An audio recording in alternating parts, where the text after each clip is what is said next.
ஆனால் அந்த காவேரி நதிநீர் மேலாண்மை ஆணையத்தை பொறுத்த வரைக்கும் சேர்மன் இருக்காங்கன்னா வாட்டர் ரிசோர்சஸ் செக்ரட்டரி, அதாவது நம்முடைய மத்திய அரசினுடைய வாட்டர் ரிசோர்சஸ் செக்ரட்டரி. காவேரி நதி நீர் எங்கெல்லாம் போகுது, குறிப்பாக கர்நாடகாவில் ஆரம்பித்து Tamil Nadu, Puducherry, Kerala, upper riparian, lower riparian, இந்த மாநிலத்தினுடைய வாட்டர் ரிசோர்சஸ் செக்ரட்டரி. நம்ம வந்து பொதுப்பணித்துறை அப்படின்னு சொல்லுவோம். அதனுடைய IAS அதிகாரிகள் அதில் உறுப்பினர்களாக இருக்கிறாங்க. அப்புறம் வாட்டர் எக்ஸ்பர்ட், குறிப்பாக அந்த ஹைட்ராலஜிக்கல் எக்ஸ்பர்ட் எல்லாம். இந்த காவிரி நதிநீர் மேலாண்மை ஆணையத்தை பற்றி எதுக்கு நம்ம இவ்வளோ ஆணித்தரமாக பேசுகிறோம் அப்படின்னாங்கன்னா, இது சுப்ரீம் கோர்ட்டினுடைய 2006, 7, 8 அந்த காலகட்டத்தில் வந்த தீர்ப்பு மிக தெளிவாக மழை அதிகமாக பெஞ்சா என்ன பண்ணணும், மழை பெய்யாமல் இருந்தால் ட்ரவுட் இயரில் என்ன பண்ணணும் அப்படிங்கிற ஃபார்முலா பேஸ்ட் அப்ரோச். அதாவது மழையே வரலனா கூட தண்ணி பகிர்மானம் எப்படி இருக்கணும், அதிகமான மழை பெய்தால் தண்ணி பகிர்மானம் எப்படி இருக்கணும் என்பதை மிக தெளிவாக சொல்லியிருக்கிறாங்க. இது அவங்க எந்த டெசிஷனுமே எடுக்க வேண்டாங்கண்ணா, எல்லாமே ஃபார்முலா பேஸ்டு.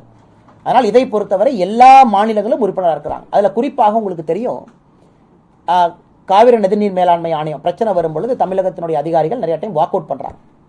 ஏன்னா அதிகாரிகளுக்கு உங்களுக்கு தெரியும், கர்நாடகாவிலிருந்து வரக்கூடிய வாட்டர் ரிசோர்சஸ் செக்ரட்டரி அவர் என்ன சொல்ல போறார், கர்நாடகா CM சொல்றதை அந்த மீட்டிங்ல வந்து சொல்ல போறார். அப்போ தமிழகத்தினுடைய கடந்த ஒரு 3-4 மீட்டிங் பார்த்தீங்கன்னா தமிழகத்தினுடைய அதிகாரிகள் வாக் அவுட் பண்ணுறாங்க. ஜெனரலாக நாங்கள் வெளியே வர்றோம், நாங்கள் பங்கேற்க மாட்டோம், எங்களுக்கு இதில் இஷ்டம் இல்லை அப்படின்னு. இது எந்த தீர்வை நோக்கி போகணும்? இன்னைக்கு நீங்கள் மத்திய அரசை ப்ரெஷர் பண்ணுறீங்கன்னு வச்சுக்கலாம். இந்திரா காந்தி அம்மையார் அவர்கள் எமர்ஜென்சிக்கு முன்னாடி பஞ்சாபுக்கும் ஹரியானாவுக்கும் நதிநீர் பிரச்சனை வந்த பொழுது ஹரியானாவுடைய அரசை டிஸ்மிஸ் பண்ணாங்க.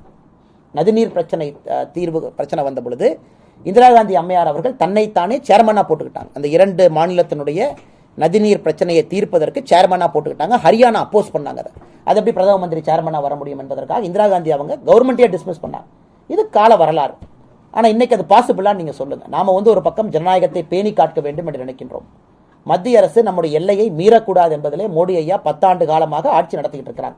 356 என்பது எங்கேயுமே பயன்படுத்தல. நீங்கள் பார்க்குறீங்க, எங்கேயுமே பயன்படுத்தாத ஒரு அரசு நம்முடைய அரசு. ஆனால் இங்கு இருக்கக்கூடியவர்கள் நன்றாக உணர்ந்து கொள்ள வேண்டும். அரசியல் பேசக்கூடிய திமுகவோ காங்கிரஸோ நன்றாக உணர்ந்து கொள்ள வேண்டும். இன்னைக்கு காங்கிரஸ் யாரு பேச்சையும் கேட்கல, சொல்ற பேச்சே கேட்கல அப்படின்னா என்ன தீர்வு? இந்திரா காந்தி அம்மையாரை போல ஒரு எல்லையை தாண்டி போறதா அது தீர்வா? அது தீர்வு எடுத்தா நீங்க ஏத்துக்குவீங்களா? இந்த காங்கிரஸ் கட்சியும் திமுக என்ன சொல்லுவாங்க, ஜனநாயகத்தை கொள்றாங்கன்னு இவங்களே கிளம்பி வருவாங்க.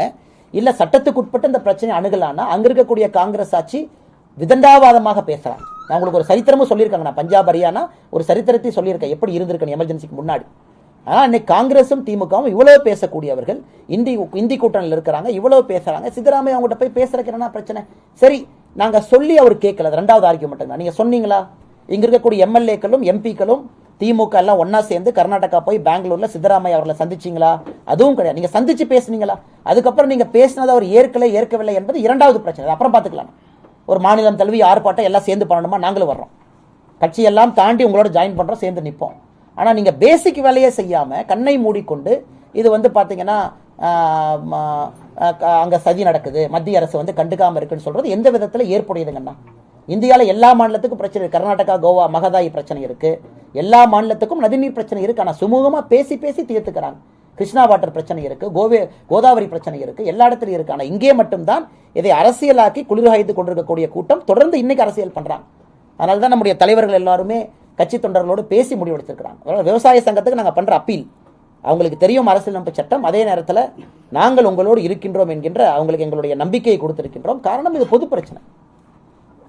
சித்தராமையா தலைமையில் கூட்டம் நடந்து நதிநீர் பிரச்சனை சம்பந்தமா அங்கே அனைத்து கட்சி கூட்டம் நடக்குது. தமிழகத்தில் அந்த மாதிரியான சூழல் இல்லை. அதை பற்றி நீங்கள் என்ன நினைக்கிறீங்க? ஆனால் இங்கே என்ன நடக்குது அப்படின்னாங்கன்னா, உதாரணத்திற்கு வந்து ஒரு ஓப்பன் மைண்டடாக ஒரு அரசு பேசுகிறாங்க அப்படின்னா ஓகே. நீங்கள் அனைத்து கட்சி கூட்டம் இதுவரை தமிழக பாரதிய ஜனதா கட்சி 2 முறை பங்கேற்றிருக்கு. இப்போ அனைத்து கட்சி கூட்டத்தினுடைய தீர்வு என்னன்னா, சரி வாங்க எல்லாம் கிளம்பி கர்நாடகா போகலாம், கர்நாடகா முதலமைச்சரை பார்க்கலாம்னா பாரதிய ஜனதா கட்சி நாங்களும் போகிறோம். ஆனால் இந்த அனைத்து கட்சி கூட்டம் ஆரம்பிச்சோடனே அவங்களே ஒரு டிராஃப்டை கொண்டு வந்து என்ன சொல்லுவாங்கன்னா, எல்லாரும் வாங்க நேராக டெல்லிக்கு போகலான்னு. அதுக்கு தான் உங்களுக்கு நான் ஒரு எக்ஸாம்பிளே கொடுக்குறேங்க. நான் ஹரியானா, பஞ்சாப் எப்படி இருந்துச்சுன்னு சொல்கிறோம். இந்த காலத்தில் இந்திரா காந்தி அம்மையார் செஞ்சதை நாங்கள் செய்ய போகிறது கிடையாது. அதான் பாரதிய ஜனதா கட்சியினுடைய தனித்தன்மை. அதனால் இந்த அனைத்து கட்சி கூட்டம் என்பது முதலமைச்சர் இதுவரை காவேரிக்கு கூட்டியிருந்தாலும் கூட அது ஆக்கப்பூர்வமாக இருக்கணும். இல்லை ஆக்கப்பூர்வமான சொல்யூஷன் சித்தராம். ஏன்னா ஆயிரக்கணக்கான லட்சக்கணக்கான சாஃப்ட்வேர் இன்ஜினியர் பெங்களூர்ல இருக்கிறாங்க. ஒசூர் பார்டருக்கு போனீங்கன்னா காய்கறிகள் இங்கிருந்து அங்கே போகுது, அங்கிருந்து ஒரு சரக்கு வருது, கூட்ஸ் வருது. 2 மாநிலங்களும் ஒன்றுக்கொன்று இணைந்து இருக்க வேண்டிய மாநிலம். இது பேச்சுவார்த்தை மூலமாக தீர்க்கப்பட வேண்டிய பிரச்சனை. இன்னைக்கு முதலமைச்சர் அவர்கள் அனைத்து கட்சி கூட்டம், சித்தராமையா அவங்களை போய் பார்க்கலாம், நாங்களும் போறோங்கன்னா நோ ப்ராப்ளம். ஆனால் அதை செய்யாம அந்த கூட்டத்தினுடைய தலைப்பே ஆரம்பிச்ச 2 நிமிஷத்துல எப்படி வந்து நம்ம மத்திய அரசு மேல பழிய போலாம்னா என்ன ஆக்கப்பூர்வங்கன்னா, அதனால் முதலமைச்சர் அவர்கள் புரிந்து கொள்ள வேண்டும் மத்திய அரசுடைய பங்கு என்ன இருக்கு. இல்ல முதலமைச்சர் மு.க. ஸ்டாலின் அவர்களே மோடியை அப்பீல் பண்றீங்களா, ஆர்டிகல் 356 பயன்படுத்தி காங்கிரஸ் ஆட்சியை கலைஞர் அப்பீல் பண்றாருங்களா அப்படின்னு சொல்லட்டும், வெளிப்படையா சொல்லட்டுங்க, வெளிப்படையா சொல்லட்டும். எதுவுமே சொல்லாம மத்திய அரசு என்ன செய்ய முடியும் அவங்க சொல்லணுங்கன்னா, ஒரு பக்கம் ஃபெடரல் டெமோக்ரஸிங்கிறீங்க, இவங்களே சொல்றாங்க ஒன்றிய அரசுங்கிற வார்த்தையை பயன்படுத்துறாங்க. அதாவது மாநிலங்களுக்கு தனி உரிமை இருக்கு, மத்திய அரசுடைய உரிமை வந்து கட்டுப்பாடோடு இருக்க வேண்டும். இன்னொரு பக்கம் 356 பயன்படுத்தக்கூடாது என்று பிரதமர் வந்து ரொம்ப அமைதி காக்குறாங்க. அது மணிப்பூராக இருந்தாலும் சரி, அது வெஸ்ட் பெங்காலாக இருந்தாலும் சரி, எங்க நாடு நடந்திருந்தாலும் கூட ஜனநாயக முறையில் தீர்வு கிடைக்கணும். ஆனால் இதை புரிஞ்சிக்காத வரைக்கும் அரசியல் பண்ண என்ன பண்றதுங்கன்னா நீங்களே சொல்லுங்கண்ணா. இந்த பிரஸ் ரிலீஸ் எப்படி பாக்குறீங்க சார்? சென்னை கமிஷனரேட்ல இருந்து வந்திருக்கு இன்னைக்கு. அந்த இன்சிடென்ட்ஸ் ஒவ்வொன்றையும் வந்து நரேட் பண்ணியிருக்காங்க, வெளியே போனாங்க, கன்னு வந்து அக்யூஸ்ட் இருக்கு அப்படின்றாங்க. எப்படி நாளைக்கு முன்னாடி கூட வந்து ஒரு என்கவுண்டர் நடந்திருக்கு, கிட்டத்தட்ட ஒரு 2-3 நாள் நடந்த ஒரு 2வது என்கவுண்டர். சார் நீங்க சொல்லுங்க sir, your senior journalist sir, நீங்க நிறைய விஷயங்களை பாக்குறீங்க. சரணடைந்த ஒரு குற்றவாளி, இவங்க யாருமே போய் கஷ்டப்பட்டு போய் தனிப்படை போட்டு 10 தனிப்படை பிடிக்கல, 2 மணி நேரத்தில் அந்த ஏசிபி ஆஃபீஸ் அந்த மாதிரி சரண்டர் ஆகுறாங்கன்னா. சரணடைந்த குற்றவாளி இந்த கேஸ்ல ஏகப்பட்ட மர்மம் இருக்கு. இது வந்து இல்ல ஒரு குழந்தைக்கு ஏதோ ஆயிடுச்சு, ஒரு பெண்ணுக்கு ஏதோ ஆயிடுச்சு, தமிழ்நாட்டில் இதுக்கு மாதிரி நிறைய நடந்திருக்கணும் இல்லைன்னு நான் சொல்லிங்க. இதுல எல்லா கட்சிகளும் ஒரு விஷயத்தை முன்வைக்கிறாங்க. பாரதிய ஜனதா கட்சி உதாரணத்துக்கு நாங்கள் தான் பொலிட்டிக்கல் மர்டரா பார்க்குறோம், கேங் மர்டரா பார்க்கல. திராவிட முன்னேற்ற கழகத்தினுடைய தலைவர்கள் இது கேங் மர்டர்னு சில இடத்துல பேசியிருக்கிறாங்க. காவல்துறை ஒரு கோணம் சொல்லுது. அப்ப இந்த க்ளோஷர் எப்போ நடக்குங்கண்ணா, உண்மை எப்போ உங்களுக்கு எனக்கும் தெரியுங்கண்ணா? குற்றவாளிகளை பிடிச்சாச்சு, எவிடன்ஸ் எடுத்தாச்சு, சார்ஜ் ஷீட் போட்டாச்சு, கோர்ட்டுக்கு போயாச்சு, இதுதான் சார்ஜ் ஷீட்டு, கன்ஃபெஷன் ஸ்டேட்மெண்ட், அதுல நமக்கு தெரியும் இதுல உண்மை என்ன அப்படின்னு. இன்னைக்கு பாருங்க இந்த ஆற்காடு, ஏன்னா நிறைய விஷயம் இருக்கு. காங்கிரசினுடைய தலைவர் செல்வ பெருந்தகை அந்த ஆற்காடு சுரேஷ் எல்லாம் பேசுறாங்கல்ல, அவரோட பார்த்தீங்கன்னா ஒரு புகைப்படம் எடுத்து ரெண்டே சிரிச்சிட்டு இருப்பாங்க. இது வந்து ஆற்காடு சுரேஷனுடைய அந்த கேங் மர்டர்ல இருந்து ஆரம்பிச்சது அப்படிமா. அதில் பார்த்தீங்கன்னா ஆளும் கட்சி கூட்டத்தில் இருக்கக்கூடிய அரசியல் தலைவர் சம்பந்தப்பட்டிருக்காரு. அந்த புகைப்படத்தையும் நம்ம ட்விட்டர்ல போட்டிருக்கோம். ஸோ அதை பார்த்தீங்கன்னா பல மர்மங்கள் இருக்கு. இது வந்து ஒரு பெரிய ஒரு சிக்கல் இருக்குண்ணா, ஒரு நாட்டு இருக்குது இதுல. இந்த புகைப்படத்தை வச்சு இப்படி ஏன்னா நிறைய புகைப்படங்கள் எதிர்க்கட்சிகள் வெளியிடுறாங்க, உங்களோட எடுத்தது. இது வந்து திமுக சொல்றாங்கல்ல, அதே தான் நான் இன்னைக்கு சொல்றேன். திமுக கிளம்பி வர்றாங்க, திமுக சொல்றாங்க, திமுகவுக்கு அவர்கள் பாணியிலே நாங்க பதில் சொல்றோம். நாங்க யாராச்சும் என்கவுண்டர் பண்ணோமா? அந்த புகைப்படம் எடுத்தவங்களும் பத்திரிகையாளர் முன்னாடி வந்து பேசுறதுக்கு நாங்க அனுமதி கொடுத்துருக்கோம்ல. புகைப்படம் எடுத்தவங்களும் பத்திரிகையாளர் முன்னாடி வந்து அனுமதி கேள்வி கேட்கறீங்க, எப்ப ஜாயின் பண்ணீங்க, உங்களுக்கு பிஜேபிக்கு என்னென்ன தொடர்பு, உங்களுக்கு என்னென்ன தொடர்பு. இதுல மர்மம் ஏன் இன்னும் பெரிய மர்மம் ஆகுனாங்கன்னா, எதுக்கு நீங்க என்கவுண்டர்ல ஒருவர் இறக்க வேண்டும் என்பதுதான் மர்மம். இவ்வளவு பிரச்சனைகள் இருக்கும்போது நீங்க கேட்கிற கேள்வி நியாயமான கேள்வினா, பொதுப்படையா வெளியே வையுங்க, உண்மை தானாக வெளியே வந்துவிடும். இன்னைக்கு மெயின் அக்யூஸ்ட் என்கவுண்டர் பண்ணதுக்கு அப்புறம் அடுத்து சொல்லுவாங்க, நீங்க சார்ஜ் ஷீட் பாருங்க, அவர் தான் கான்ஸ்பிரேட்டர்னு சொல்லுவாங்க, அவர் தான் பிளானே பண்ணாருன்னு. அவர் பிளான் பண்ணா உங்களுக்கு எனக்கு எப்படின்னா தெரியும்? அதனால தான் நான் திரும்ப கேட்கிறேன், இந்த கேஸுக்கு இவ்வளவு கோணம் இருக்கும் பொழுது ஒரு பக்கம் காவல்துறை அதிகாரிகள் அவங்க சொல்ற வாதத்தை எடுத்தாலும் கூட பத்திரமா இருந்திருக்கணும்ல. எப்படி சரண்டரான எப்படி அவங்க போயிருப்பாங்க? வெப்பன் எங்கிருந்து வந்துச்சு? காலையில் அதிகாலையில் செல்ல வேண்டிய அந்த இடத்துக்கு போக வேண்டிய நோக்கம் என்ன? நிறைய மர்மமான கேள்விகள்.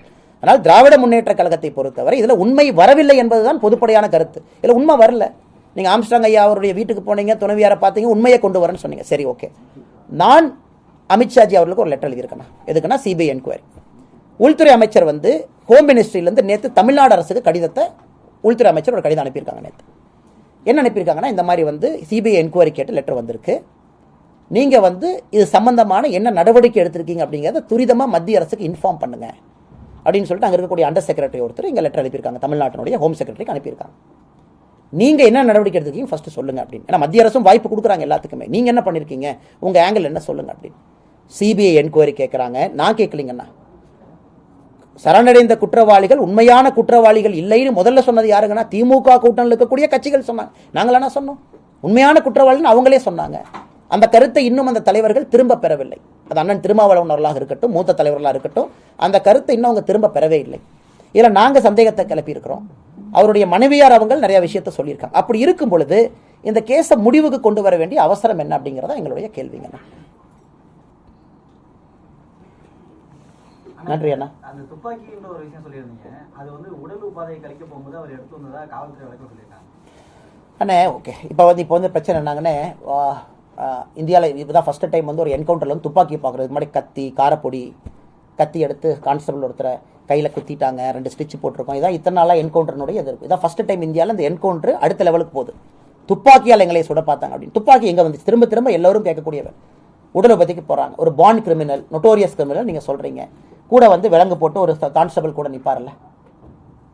நான் படத்தில் பார்த்தா கூட, ஒரு படம் எடுத்தால் கூட கையில் விலங்க போட்டு 2 கான்ஸ்டபிள் நிற்கிறாங்க. திரும்பி நின்று அவர் வந்து ஒரு டாய்லெட் போகிறாரு, பக்கத்தில் ஒருத்தவங்க நிற்கிறாங்க. இதுதான் இத்தனை காலமாக பார்க்குறோம். ஆனால் இன்னைக்கு காவல்துறை அவர்கள் ஒரு விஷயத்தை சொல்லிட்டு அதை சமாளிக்கிறதுக்கு நிறைய விஷயங்கள் தொடர்ந்து பேசுகிறாங்க. அதான் பிரச்சனையாங்க.